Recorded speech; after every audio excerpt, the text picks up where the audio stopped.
So welcome to our sixth meeting of Agora under Midnight Sun. And this time the topic is rather strange, mysteries of the mind. Let me make few statements about the package which was given to you. At the beginning is the outline of the course, which I will follow with bibliography. Then there is an outline of a mental slalom, how we run inside of our mind as I think, and then another one is a physical slalom through the history of our Western and Eastern civilization. And at the end is a kind of reminder of a course I taught 30 years ago on nothing. And that course caused a lot of problems. And the university administration assumed that it was another joke I was making, and they closed the eye. They thought one lecture, let him get away with it. So I insisted that I will teach full semester on nothing.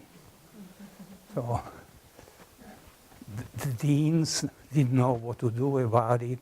President was upset, and one semester to talk about nothing.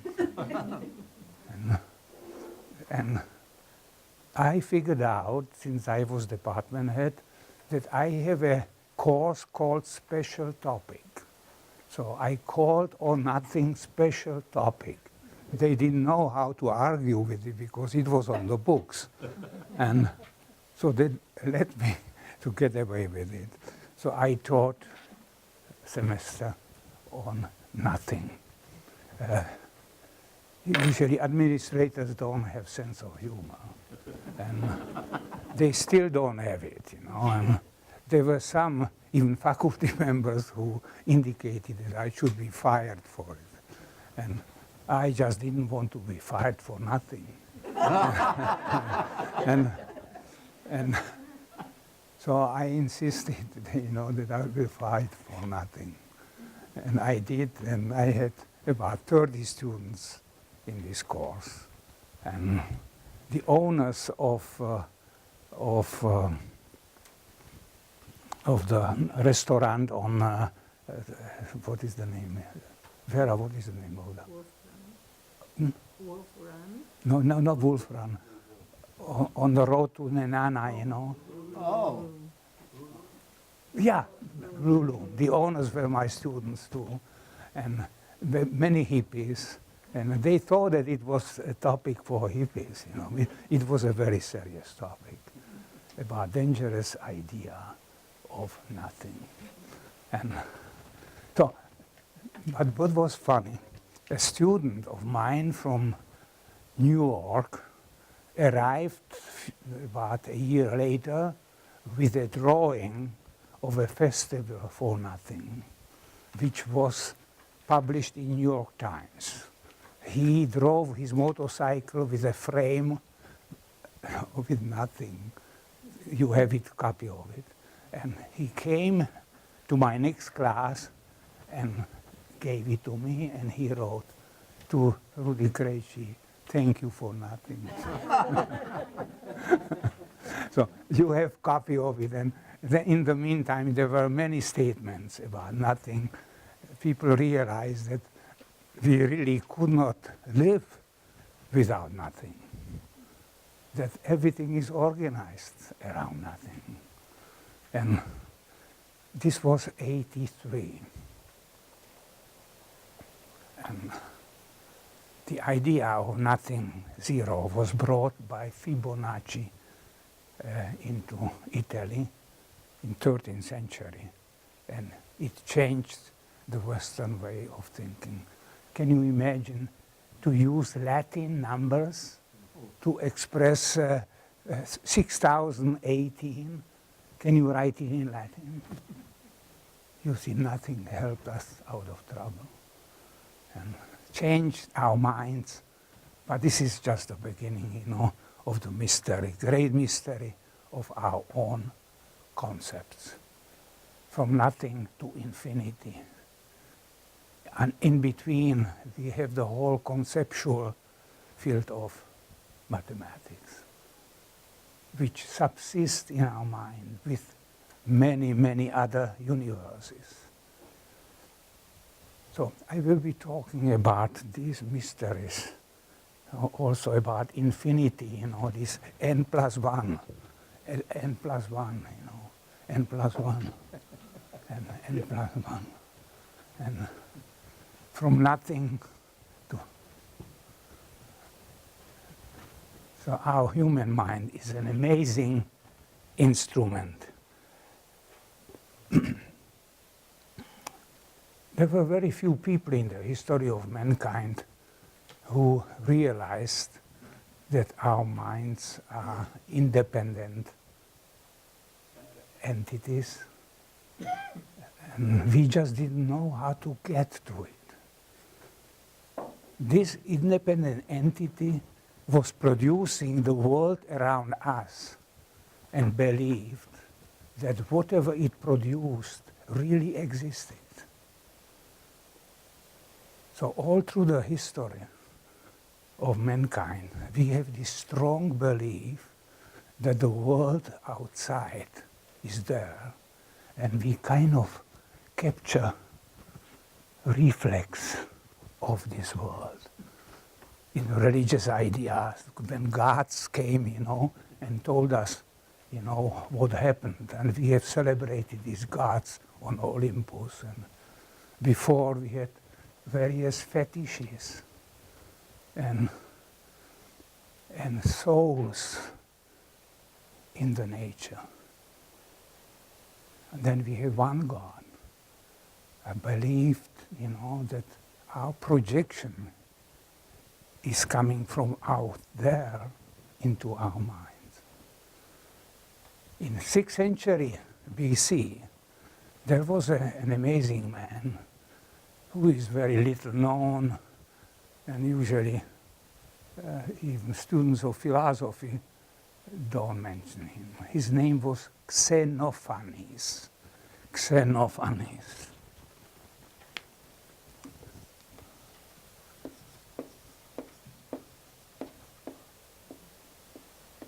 Xenophanes, 6th century BC. He gave us a theory which survived up to now. We call it nowadays anthropic theory. It was used by philosophers as anthropomorphism. Anthropomorphism is anthropos, morphein, Greek, to create. Man created ideas. And the other theory he had was hypostatization.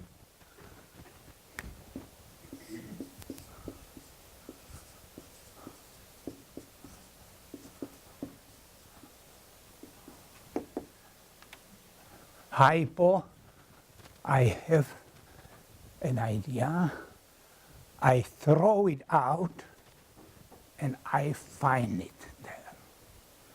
So you see, anthropomorphism and hypostatization are two complementary theories of the mind, where mind produces some concept, some idea, throws it into the nature, and finds it there. 6th century BC.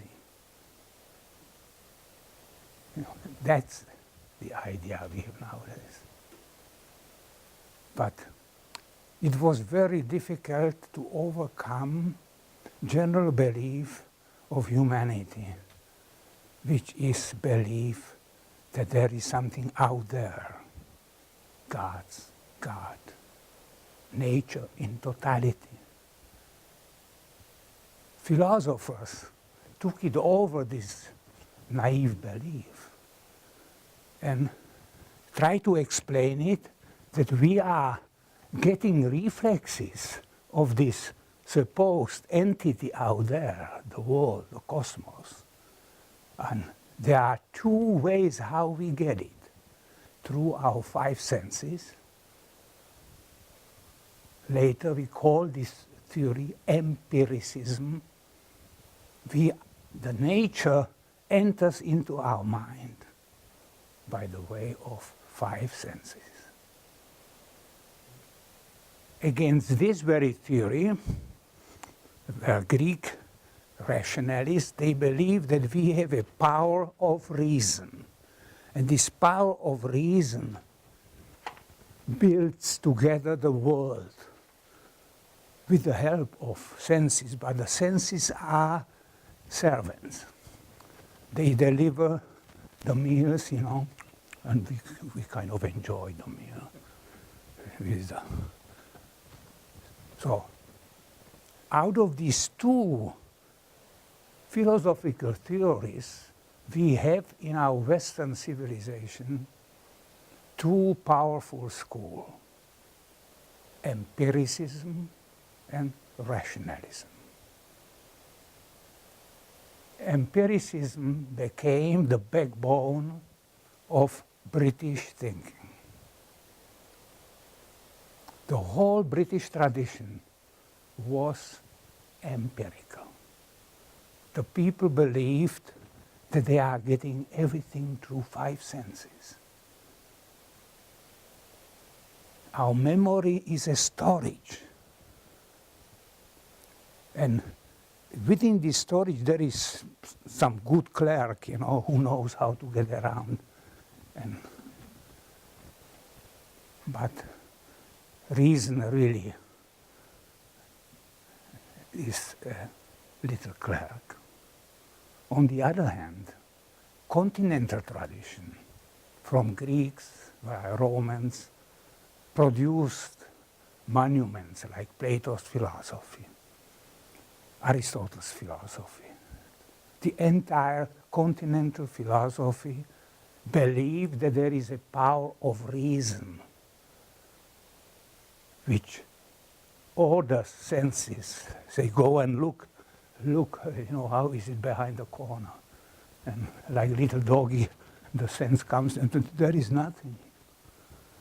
And so it is a completely different concept. Reason is a power which organizes the world, and senses play second violin. This is a traditional battle between two Western schools, rationalism and empiricism. Each of these schools produced outstanding leaders. British school produced people like Occam, 14th century, 15th century philosopher, Francis Bacon. Amazing science, Newton. Among philosophers, John Locke, L-O-C-K-E, John Locke.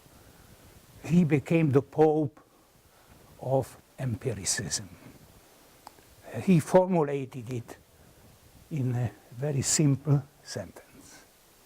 There is nothing in human intellect what has not been delivered into it by the way of senses.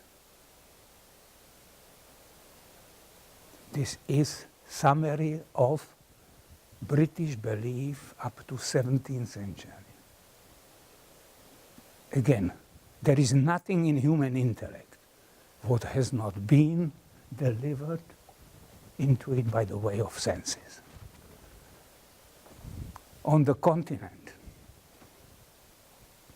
there was different belief.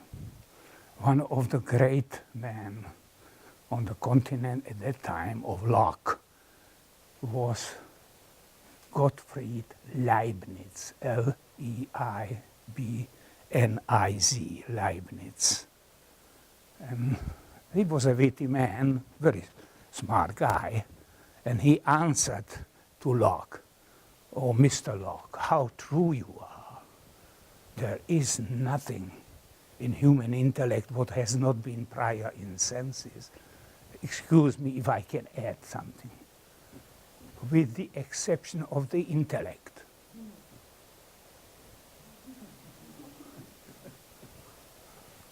You know, it was a shock. But it will take another 100, 200 years before they fully comprehend. The British thinkers produce amazing artists like Shakespeare, Milton, scientists like Newton and many others. Newton, as those who were here before heard my criticism of Newton, when he was proud saying, "I do not pretend to give you a hypothesis. I am giving you the real stuff, what this universe is all about." When he was hit by the apple, you know, gravity. You know, gravity entered into his mind. You see how empirically he was minded, such a great mind. "I do not pretend to give you a hypothesis. I am giving you a description of how the world really works." He was mistaken. We have nothing but hypotheses. 100 years later, there was a brilliant British thinker who drove empiricism into serious crisis. It was David Hume, H-U-M-E. David Hume said, "The sun does not have to rise tomorrow." Because of this statement, he never was able to get a job. He was teaching insane aristocrat, you know, and later became a diplomat, but nobody wanted to touch him with 10-foot pole. The sun doesn't have to rise tomorrow. He summarized that our finding, sensory finding, is expressed very often with a generalization. "I have seen a black sheep, another black sheep, a white sheep, another white sheep, another white sheep. So all sheep are white." Until one day we found a black sheep in Australia. But of course those believers in white sheep didn't know it. You see how we generalize inductive theories? What we see in empirical world and expect tomorrow that it will be exactly the same what was yesterday. This is empirical belief. David Hume destroyed it. Common man doesn't notice it, he doesn't depend on it, you know. He goes on. There was a great German thinker, Immanuel Kant, who realized there must be a way how senses and reason work together. I have to produce a theory how these two worlds work together. And he did. After Kant, things will never be the same. He inspired modern scientists, Einstein, and the whole modern development in our thinking. And another parallelly going conflict was conflict between two groups of scientists. This happened after Renaissance. It was based on belief in the sensory world, outside world. This type of scientists, physicists, chemists, they dealt with the real stuff of the world. They were objective scientists. Objective. The world is objective, and they deal with objective, firm things. Next to these firm things are soft things, within ourselves, and they are subjective. These subjective things within us are just subjective. You don't take them seriously. They are not scientific. Science must be objective. Now, what are we going to do with our attempt to penetrate our minds? Of course, that's subjective. Our scientific development went along the line of objective, playing down subjective and not permitting to introduce subjective elements into our objective knowledge. You see how mistaken this whole classical science was? Not recognizing that when we are doing something, we are doing it from within, as Xenophon said, and then throw it out in form of a hypothesis. And later on we find out that we can never verify these hypotheses. Hypotheses are not verifiable. They are, according to Karl Popper, only falsifiable. So our knowledge, which we objectively assemble, can never be verified. So it came up to 20th century when amazing discoveries were made. And these discoveries were made underneath of the cover of senses. Can you imagine that you could discover what is not discoverable by senses? We have a good word for it. What it is? It is nonsense.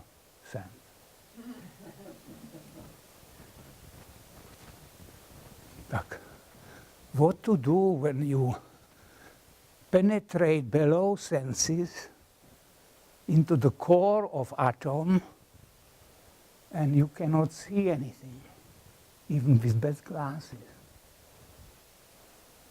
That was realm of nonsense. How to take this nonsense seriously as existing? X-ray. Dr. Röntgen, in Europe it is called X-ray. Röntgen, inventor of it. He discovered X-rays. He saw his hand, the bone. So there must be some mysterious ray which penetrates my skin. But how can I believe it when I don't see through it?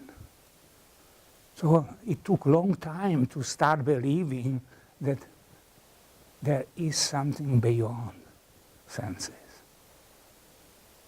But what about the notion of nonsense? Can you imagine? It is like nothing, even worse than nothing. Nothing. Nonsense. Wouldn't you say, wouldn't people say that X-rays are just an extension of the senses so that you would be able to use your senses beyond? To recognize, since you don't see X-ray as such, you see only a result of it. You see your... The X-rays themselves. Yeah. He knew that he was shooting some rays. He called it rays. He knew that, but that these rays penetrate. And what he saw was his hand only bones of his hand. So it was a lot of material to think about. You know, our existing theories we had made it impossible to comprehend what was happening. So it went on. This is against the end of the century. Then came school, which was initiated by Planck with the notion of quantum. Again, something you cannot see. You see, we are introducing notions we cannot sense.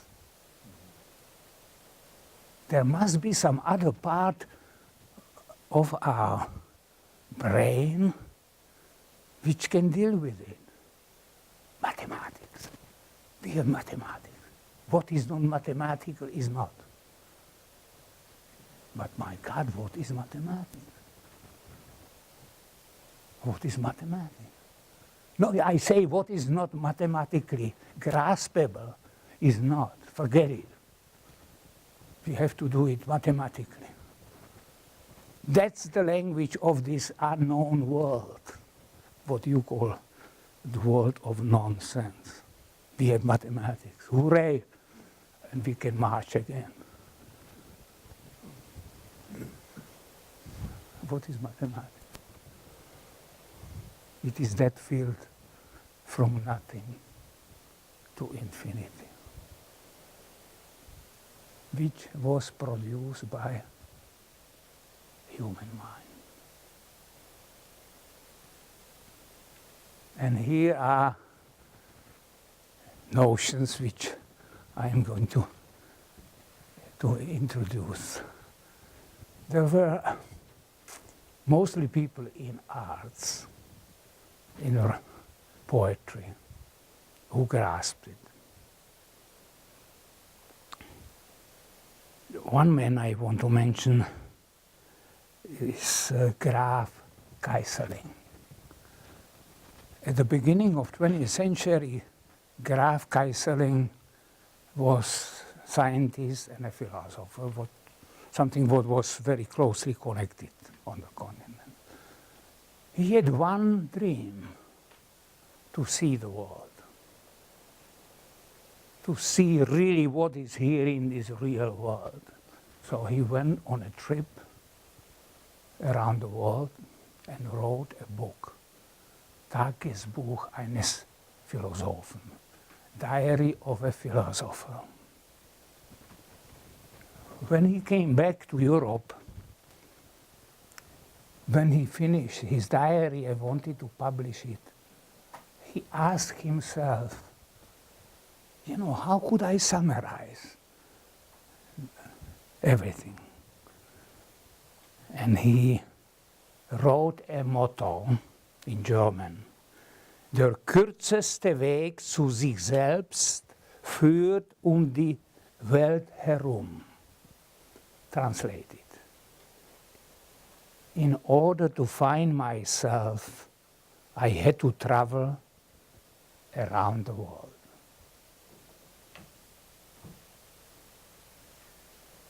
This whole travel around the world gave him one idea, that there is himself, his inner self, and he found it during the travel around the world. So he's one of the first one who stated it, but there were many predecessors.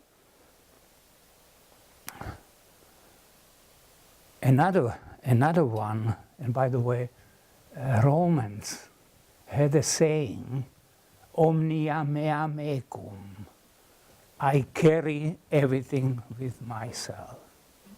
Omnia mea mecum. But it was not fully understood what it meant. In 20th century, there is a German poet who expressed it beautifully. in German. Wir sind die Sterne. How many of you understand German? Yeah. Wir sind die Sterne, die sich selbst bewundern. We are the stars that adore themselves.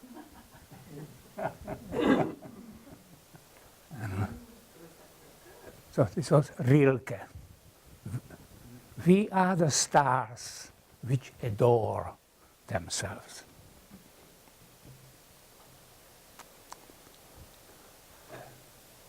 Usually it takes a personal tragedy which shakes you up, and all of a sudden all unimportant things fall apart, and what remains is something essential.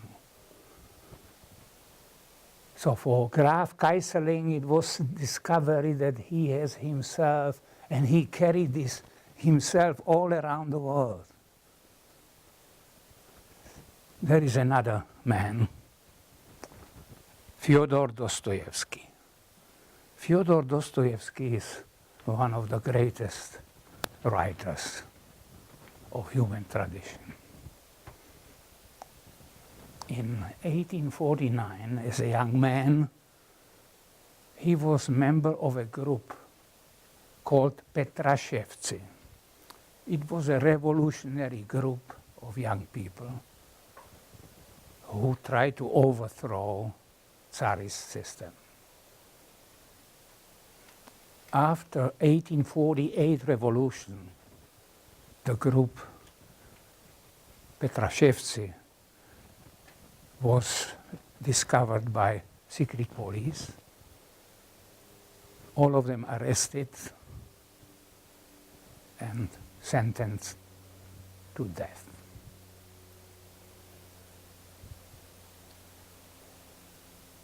Fyodor Dostoevsky was a young man, and shortly before he was to die, expecting a bullet from an executioner,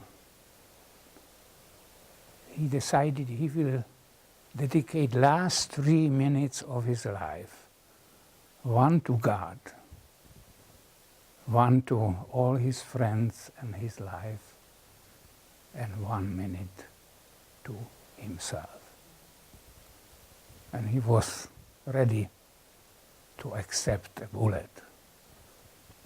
In that moment, an envoy of Tsar arrived with a letter from the Tsar declaring clemency for few members of Petrashevtsi.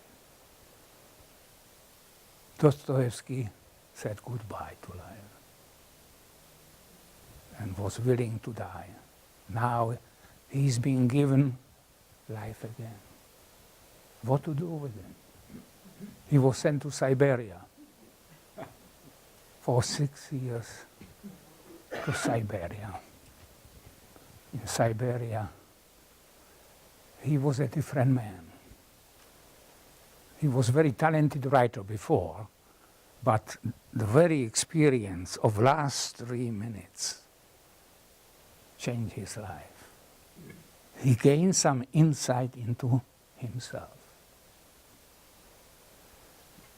When he was in Siberia, he lived together with the greatest criminals of Russia, and each of them were telling their stories.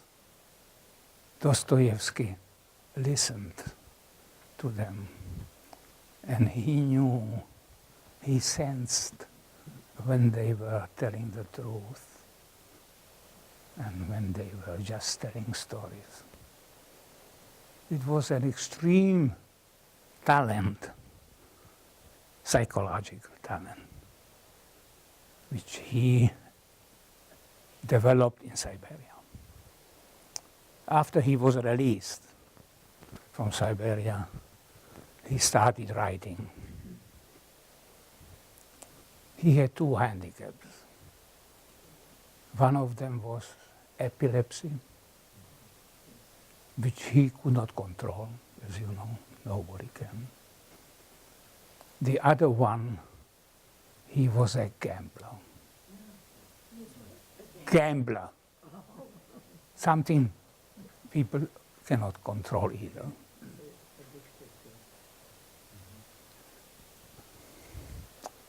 He was a successful writer. He dictated all his novels.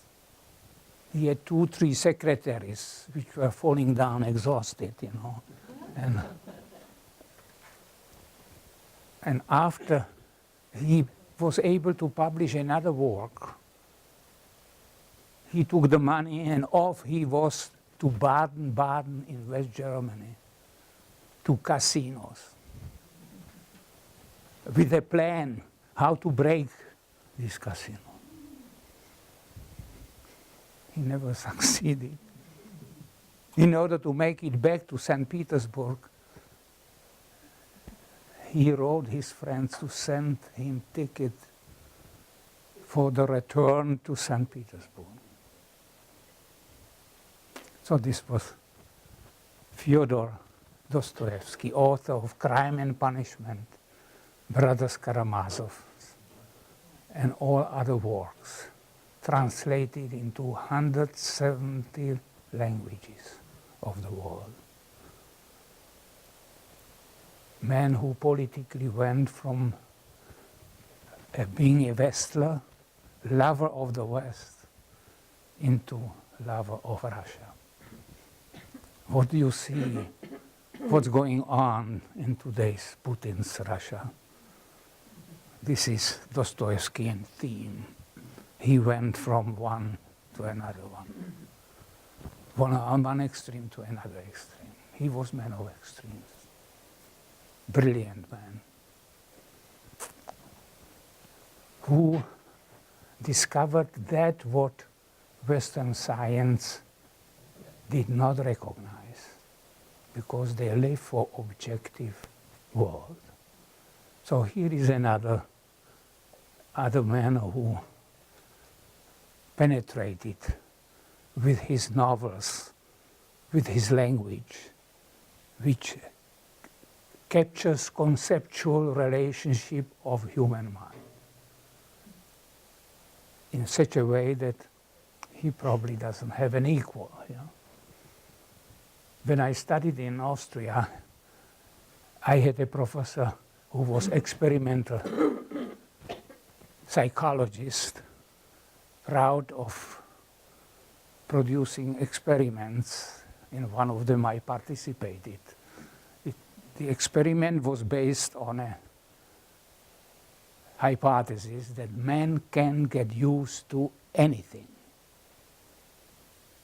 It means if, and Professor Erisman developed it, if he constructs goggles which turns the world upside down, and when we get the goggles, in due time we can get used to living in a world which is upside down. He himself proved this idea because he was driving his motorcycle to campus with goggles, turning the world upside down. I participated in this experiment, but after about 2 months, I dropped out because I had a girlfriend. And it was very difficult to have a girlfriend and realizing her upside down. And so I dropped out of the course, but became a good friend of Professor Erisman until the time when he retired. Erisman, E-R-I-S-M-A-N, Erisman. When it is customary in Europe, it is not here, that when a professor retires after many years of service, he gives his last lecture to community of scholars and students. Professor Erisman, a famous experimental psychologist, announced his lecture, Dostoevsky. You know, all these experimental psychologists, he lost his mind. You know, he's going to talk about a poet, man who spent all his life doing experimental work. Yes. So, in his first lecture, and I was helping him to give signatures. You know, a professor gives signature at the beginning of the semester into a Meldungsbuch, into book where there is a lecture, Erisman, Dostoevsky. At the beginning, the professor has to sign it, and at the end, he has to sign it. Since he was old and a little bit blind, so I was helping to move the Meldungsbuch, the books, to him to sign it, and he could not. We very often sign it on next paper, and so I was signing it initial for him, you know, giving it to a student. There were about 400 students who came to this lecture, first lecture. In the process of his lecturing, it dwindled down to about 50. Because you don't have to register, you don't have to be physically present in European universities, you know, during the semester.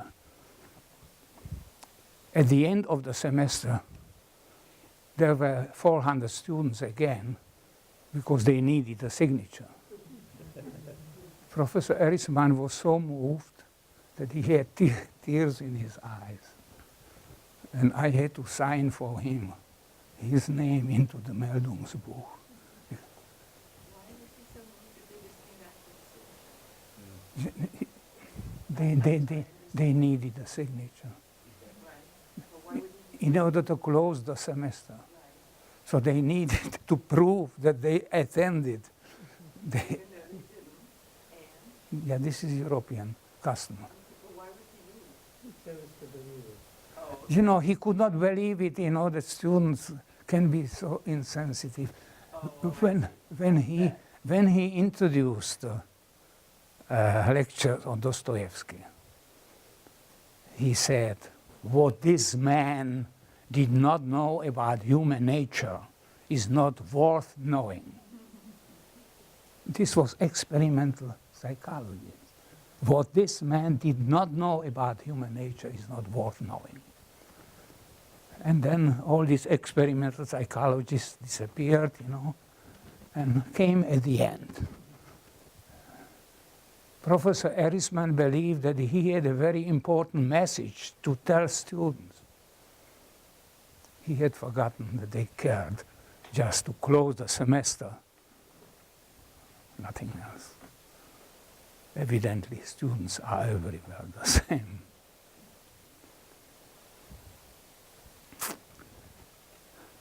Now, the last example of a shock is my personal, you know. It was exactly 100 years after Dostoevsky was sentenced to death. After the Second World War, it was Russia which was the major victor of the Second World War on the continent. They occupied the European territories from Berlin down to Vienna via Czechoslovakia. And as soon as the war was over, in 1945, they attempted to organize workers' movement, communist parties in France and Italy and West Germany to grab the rest of the Europe. I lived in Czechoslovakia, and we sensed after the war that something was coming. We didn't know what to do against it. I was 16 years old and attended gymnasium, and we were trying to do something and seeing that our parents were afraid. In 1948, there was a communist coup d'etat which occupied Czechoslovakia by Communist Party. At the same time, there were movements in France, West Germany, and Italy to do the same. So we were young students, idealists, who believed that we can do something. Once it was May Day, 1949, the night before, we made leaflets and delivered leaflets all over the capital of Moravia, Brno, during the night. We were observed by secret police, and the police was chasing after us, and I never saw my friends again. I was evidently the only one who escaped. One of them was captured by the police immediately. Later I learned they beat him up, and in the morning he disclosed the names of all other participants. So I decided later to go home and learned that my friend disclosed all names of the participants. And there is a description on me, type of clothes I have. And so in the morning I went to see my friend and from school and asked him if he could go into our apartment and ask my father to give him different clothes, railway card so that I can travel, and some money. The friend of mine, who is now a member of the Supreme Court of Justice, he went, not knowing my dad, he went, rang the bell. Door opens, and he said, "Mr. Krejci, I have a letter from your son." He says, come in, boy." It was a secret policeman who was controlling already the apartment. My friend was brought in, started crying. And he said, come in. Where did you see him last time? And so he disclosed everything. My parents were lucky that there were two secret policemen. One of them went for lunch, and the other one, who stayed, listened to my dad. My dad promised him money, everything he wants to, just to let my friend go. And he explained to my dad that he has wife, children, that he cannot do it. That he has his duty as secret policeman. My father insisted, convinced him. He called my friend, who was still crying, and told him, "Here you have clothes, you have what Rudy was asking you to bring. If you tell anybody what happened here during the last half an hour, I will come and shoot you." So he took clothes, and we had a secret place in vineyards behind the city. He came and he was still crying, threw the clothes to me, say, "I don't want to see you anymore." I wondered, what happened? You know, this is what happened. You know. So, within one day, the whole world collapses. I was in the middle of final exams in gymnasium. I just finished written exams, and I could never make it back for oral exams. Within 24 hours, the whole world collapsed. There is something happens within you. Now, I was hiding in vineyards, 1949. It was there where I met my father, who came and without any reproach, he asked me what I plan to do. I told him, I don't know. I'm too shocked. He said, one thing is for real, we cannot trust anybody. So this is the first necessary sentence you should keep in your mind. I don't trust anybody because everybody is afraid. Just stay here, here is the food, you stay here. And I can tell you, a friend of yours, who was not captured by police, is hiding on the other side of the town. I will bring him so that he can stay with you. We were two from the whole group of about 6 who survived. All others were captured by secret police. We were preparing to escape to Austria. But we learned how difficult it was to come close, to the border. My friend who stayed with me separated and found a way how to escape. And I was supposed to come to a meeting place with them in the south of Brno. There was somebody who was expected to lead us across the border to Austria. When I came to the meeting place, somebody was shooting. I thought they were after me. So I could not make it to the meeting place with my friend. He went alone, was captured at the border, and ended up in prison.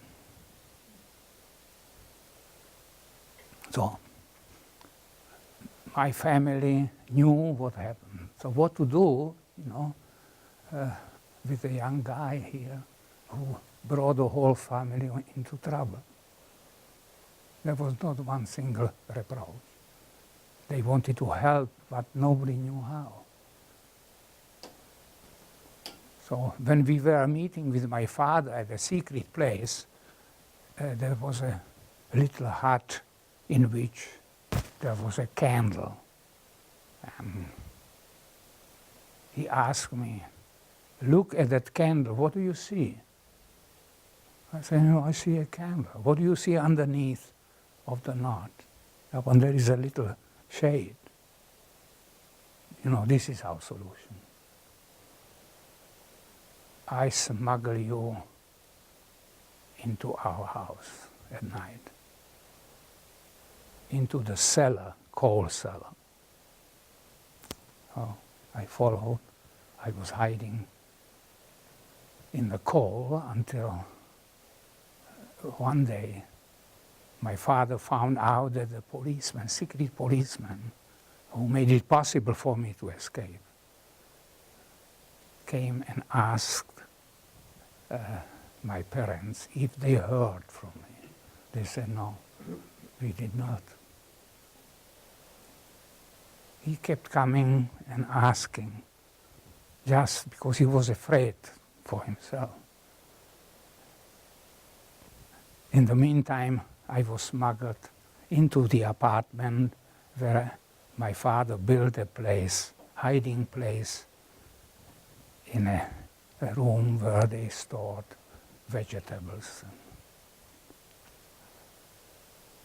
So very often I was in that hiding place when the secret police came asking my mother if she heard from me. I was about 3 meters, you know, away, and I listened to it. Then my mother lied, said, no, we have not heard anything. So time was moving fast. We expected it could last a few weeks only. It lasted 5 years. And all attempts were made how to smuggle me out. But we could not trust anybody. Then my father figured out a way in a railway train moving coal from Moravia to Italy.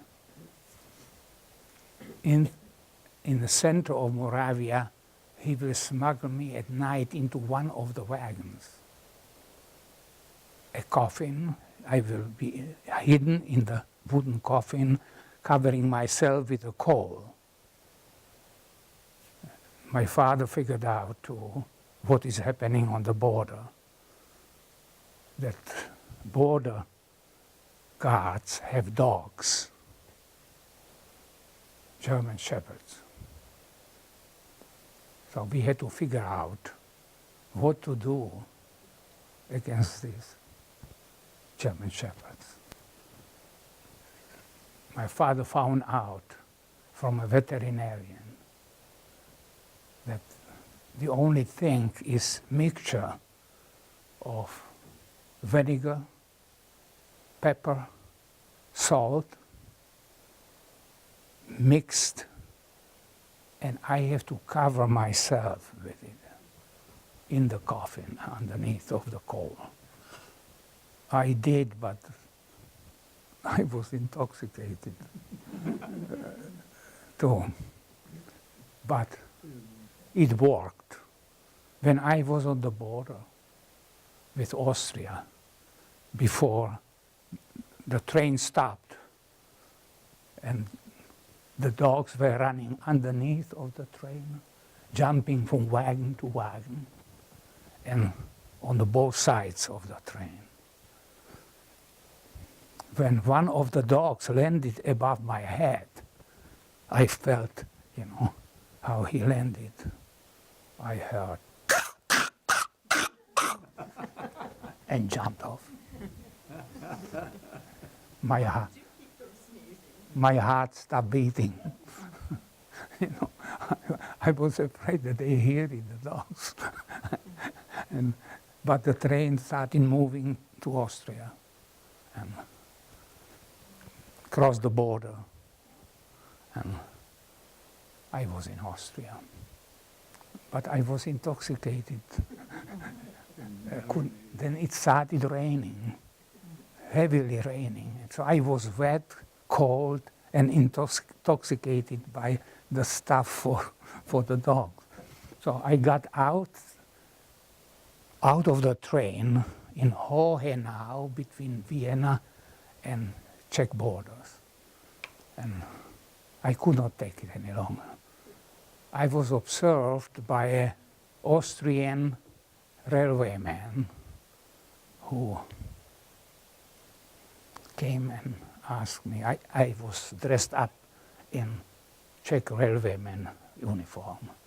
And he asked me, you are escaping, aren't you? Yes, I am. Come, you have to wash your black from coal. And so he helped me, you know, and then bought a ticket for me to Vienna. And I went into the train, sat down, alone. And my heart was still beating very heavily when all of a sudden the door opens into the compartment and 2 Russian soldiers enter. I covered myself with my coat and listened, knowing Russian. I realized immediately these young Russian soldiers have vacation and they go to Vienna to have good time. my heart was still beating. I was covered with my coat and observed them through the hole in the buttonhole, and realized I don't have to be afraid, but I was afraid my heart is beating too hard. And arrived in Vienna.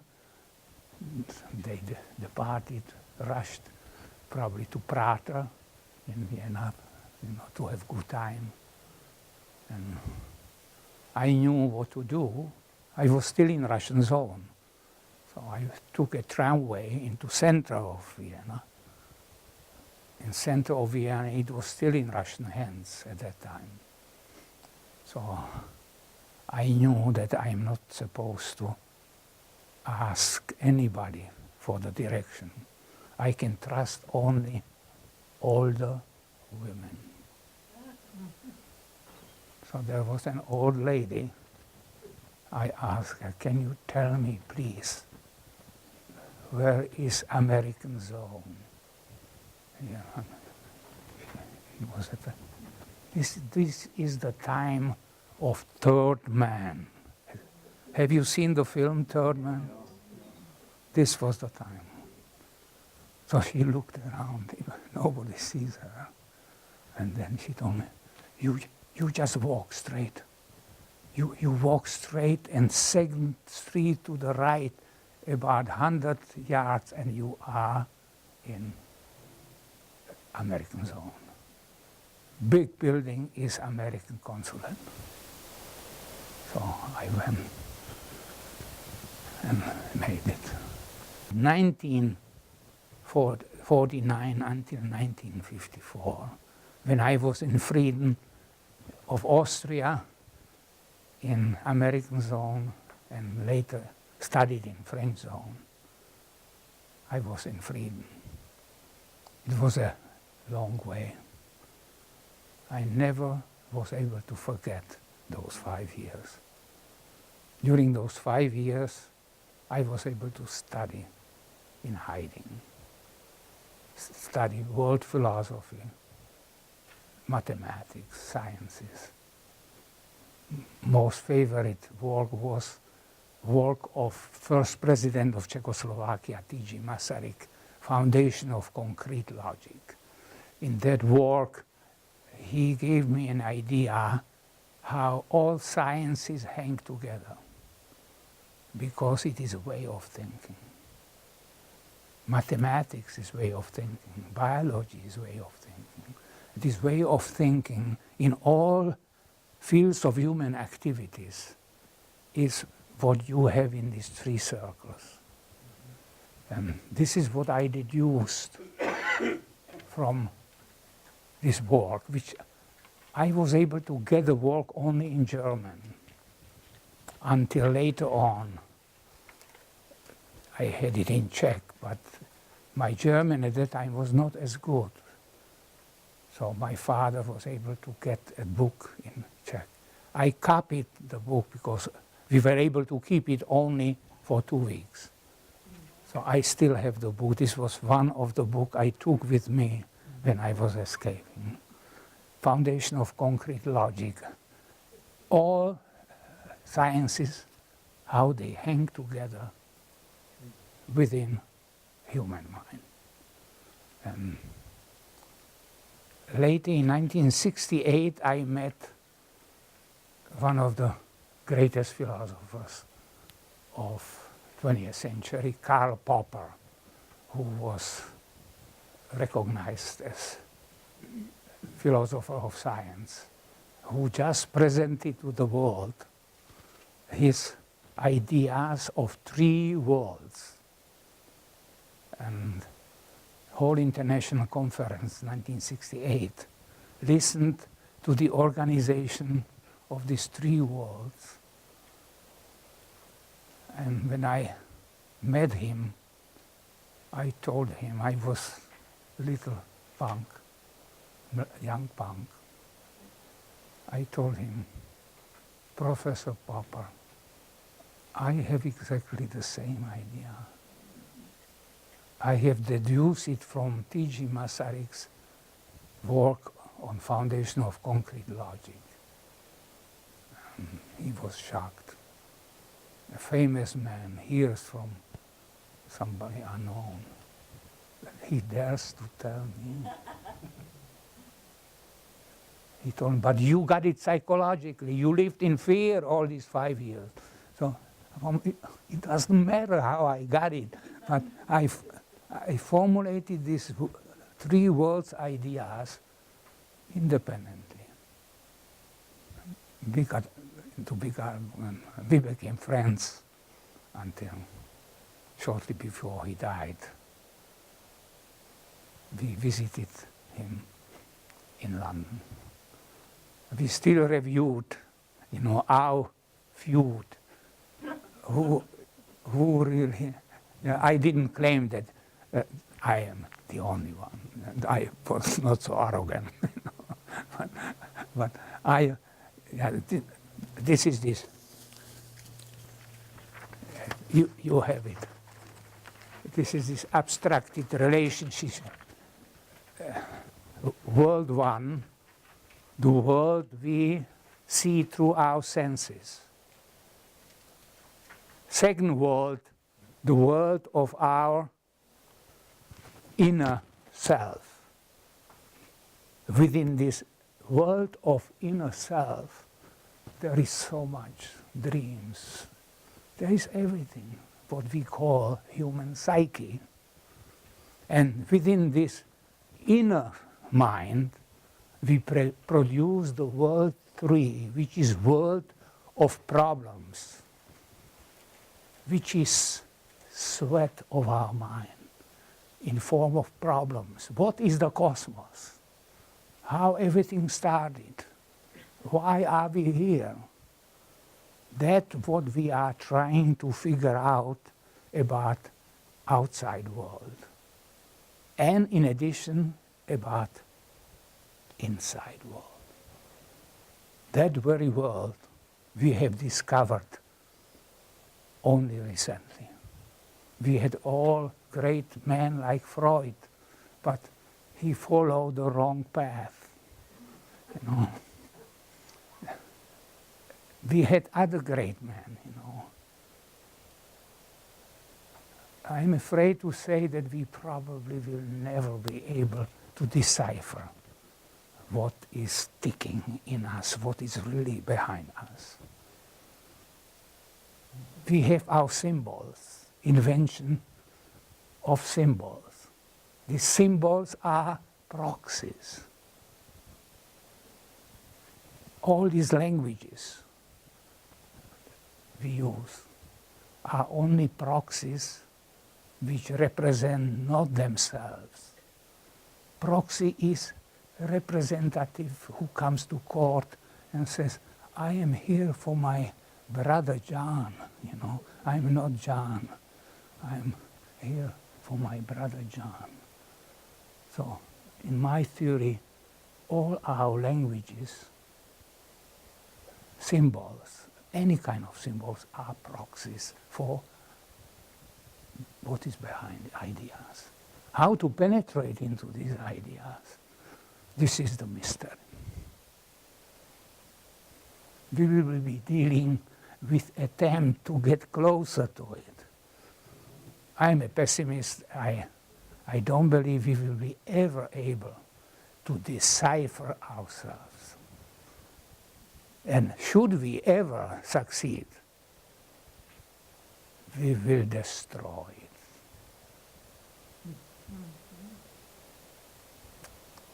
So,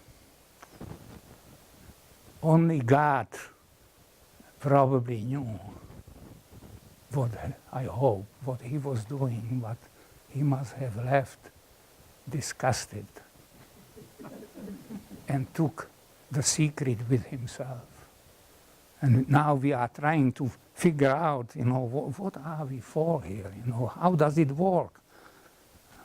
We cannot get to it. We have only our proxies. I am throwing on you proxies for 1 hour and 15 minutes. Proxies, and hoping that these proxies will get into this mysterious mind. never mind. So it was a long way, and I emphasize, a good shock in your life is a blessing. Not nice. You cannot order it, like you do, from Sears, or, it does not arrive. It hits you, it comes from unknown and changes you. It did me. I was lucky, man. I had great parents. Instead of spanking me, it was immature way of fighting communism. But we were the only ones who did it. The old ones were too afraid. We did not stop it. Many of them died. Now the end of story. Real end. Few years ago, 2 years ago, I was sent a collection of documents from secret police from Czechoslovakia, which was recovered. And in these documents, there are detailed information about what I did in Austria, how I lived, how I got married, pictures of my wedding, how I worked for BBC London, Radio Free Europe, Russian Radio Osvobozhenie in exile. All details which were supplied by my friend,